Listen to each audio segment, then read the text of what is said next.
வணக்கம். இன்றைக்கி நம்ம பார்க்க போகிற சமையல் என்னென்னு பார்த்தீங்கன்னா, ஒரு அருமையான இன்ஸ்டண்ட்டாக 10 நிமிஷத்தில் பண்ணக்கூடிய தக்காளி குருமா எப்படி செய்யலாங்கிறத பார்க்கலாம். குருமானாலே எல்லாருக்கும் ரொம்ப பிடிக்கும். அதுவும் தேங்காய் இல்லாமல் இன்ஸ்டண்ட்டாக ஒரு சூப்பரான தக்காளி குருமா இட்லி, தோசை, ஊத்தப்பம் எல்லாத்துக்குமே நல்லாயிருக்கும். ஸோ வாங்க எப்படி செய்யலாங்கிறத பார்க்கலாம். இப்போ ஒரு பேன் எடுத்துக்கலாம். பேன் சூடானதும் 1/2 டேபிள் ஸ்பூன் சோம்பு சேர்த்துக்கலாம். இது கூடவே சின்னதாக பட்டை சேர்த்துக்கலாம். ஒரு 3 கிராம்பு சேர்த்துக்கலாம். இப்போ இது நல்லா வறுபடட்டும். இப்போ சோம்பு நல்லா வறுபட்டு லைட்டாக ஃப்ளேவர் வர ஆரம்பிக்குது. இந்த ஸ்டேஜில் ஒரு 4 டேபிள் ஸ்பூன் பொட்டுக்கடலை சேர்த்துக்கலாம். 4 ஸ்பூன் அளவுக்கு பொட்டுக்கடலை சேர்த்துக்கேன். இப்போ இதையும் சேர்த்து நல்லா வறுத்துக்கலாம். இது எல்லாமே வறுபட்டுருச்சு. இது ஒரு மிக்சி ஜாரில் சேர்த்துட்டு நல்லா நைஸாக அரைச்சிக்கலாம். இப்போ பாருங்கள், நல்லா நைஸாக அரைச்சிட்டு வந்தாச்சு. இது ஒரு பவுலுக்கு மாற்றிக்கலாம். இப்போ அந்த பொடிச்ச பொட்டுக்கடலை பொடியில் மெஷரிங் கப்பில் 1 கப் அளவுக்கு தண்ணி ஊற்றி கரைச்சி எடுத்து வச்சுக்கலாம். கட்டி இல்லாமல் கையில் கரைச்சி தனியாக எடுத்து வச்சுக்கலாம்.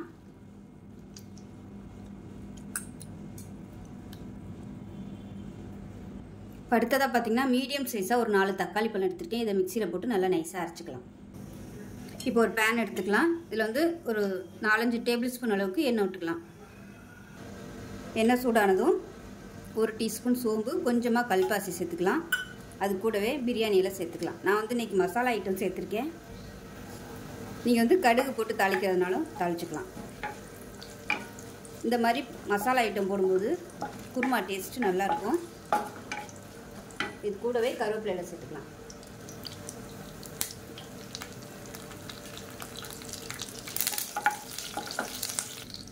இப்போ இது எல்லாமே நல்லா பொரிய ஆரம்பிச்சிருச்சு. ஒரு கைப்பிடி அளவுக்கு பெரிய வெங்காயம் பொடியாக கட் பண்ணி வச்சுருக்கேன். அது கூடவே 10 சின்ன வெங்காயமும் பொடியாக கட் பண்ணி வச்சுருக்கேன். ரெண்டும் சேர்த்து செய்யும்போது ஃப்ளேவர் நல்லாயிருக்கும். இப்போ இதை சேர்த்துக்கலாம்.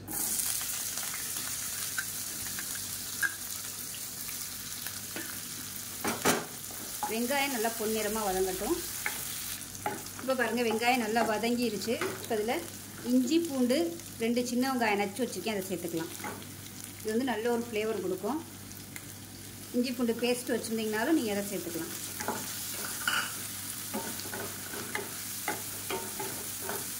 ஒரு 2 நிமிஷம் நல்லா வதக்கி விட்டுக்கலாம். 1/4 டேபிள் ஸ்பூன் மஞ்சள்தூள் சேர்த்துக்கலாம். அது கூடவே 1/2 டேபிள் ஸ்பூன் மிளகாத்தூள் சேர்த்துக்கலாம். பச்சை மிளகா ஒரு 4 பச்சை மிளகா சேர்த்துக்கலாம். இதுக்கு பச்சை மிளகா காரம் தான் அதிகமாக இருக்கணும். மிளகாத்தூள் கொஞ்சம் கம்மியாகவே சேர்த்துக்கோங்க. இப்போ எல்லாத்தையும் நல்லா வதக்கிக்கலாம்.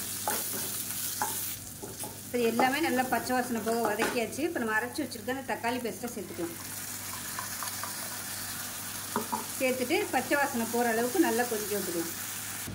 இந்த தக்காளியோட பச்சை வாசனை போய் எண்ணெய் பிரிஞ்சு வரட்டும், அந்த அளவுக்கு வதக்கி விட்டுக்கலாம்.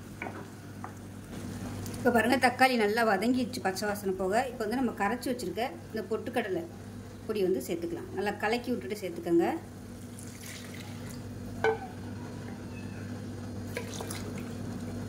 சேர்த்துட்டு இப்போ தேவையான அளவுக்கு தண்ணி சேர்த்துக்கலாம். நான் சூடான தண்ணி சேர்த்துக்கிறேன்.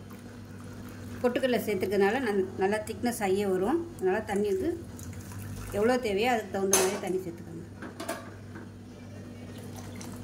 சேர்த்துட்டு கைவிடாமல் கிளறி விட்டுக்கோங்க, இல்லைன்னா கட்டி பிடிச்சிடும். இப்போ இன்னுமே திக்காக தான் இருக்குது. இன்னும் கொஞ்சம் தண்ணி சேர்த்துக்கிறேன். கலந்து விட்டுட்டு கொதிக்க விட்டுக்கலாம். உப்பு செக் பண்ணி பார்த்துட்டு உப்பு சேர்த்துக்கலாம்.